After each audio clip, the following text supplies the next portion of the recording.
Nurafshon shahrida O'zbekiston kasaba uyushmalari harakatining 120 yiliga munosabati bilan Zakovat intellektual o'yini tashkil etildi. Navbatdagi lavhamiz shu haqida. Intellektual o'yin ishchi xodimlarning bo'sh vaqtlarini mazmunli tashkil etish, iqtidorli yoshlarning intellektual salohiyatlarini namoyon etishlariga sharoit yaratish, ularni qo'llab-quvvatlash va rag'batlantirish maqsadida Toshkent viloyatidagi korxona va tashkilotlarda faoliyat yuritayotgan yosh ishchi xodimlar o'rtasida o'tkazildi. Yoshlar bilan ishlash yo'nalishi O'zbekiston kasaba uyushmalari federatsiyasi faoliyatining asosiy yo'nalishlaridan biri hisoblanib, ushbu yo'nalishda amalga oshiriladigan bir qator muhim maqsad va vazifalar belgilab olingan.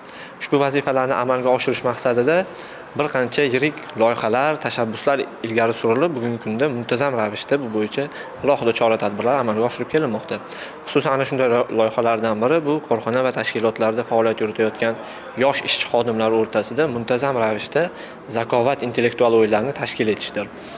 Zakovat intellektual o'yinlarini tashkil etishdan asosiy maqsad korxona tashkilotlaridagi yoshlarning intellektual salohiyatlarini rivojlantirish, intellektual salohiyat kuchli bo'lgan yoshlarni saralab olish va ularni rag'batlantirish maqsadlarida tashkil etiladi. Taraqqiyotimizning tayanch nuqtasi bo'lgan yoshlarni intellektual jihatdan rivojlantirish O'zbekiston kasaba uyushmalari federatsiyasi faoliyatining ham asosiy maqsad va vazifalaridan biridir. Intellektual o'yin davomida jamoalar mantiqiy shu bilan birga kasaba uyushmalari faoliyati va tarixiga doir 24 ta savollarga javob topishdi. Qizg'in bahs-munozaralarga boy o'tgan o'yinda g'oliblik Olmaliq kon-metallurgiya kombinati aksiyadorlik jamiyatining AGMK jamoasiga nasib etdi. Ikkinchi va uchinchi o'rinlarni esa harbiy qismning Temur vorislari va O'zbek ko'mir aksiyadorlik jamiyatining konchilar jamoasi egalladi. G'olib va sovrindorlar O'zbekiston kasaba uyushmalari federatsiyasi Toshkent viloyati kengashi hamda O'zbekiston yoshlar ittifoqi Toshkent viloyati kengashi tomonidan diplom va esdalik sovg'alari bilan taqdirlandi.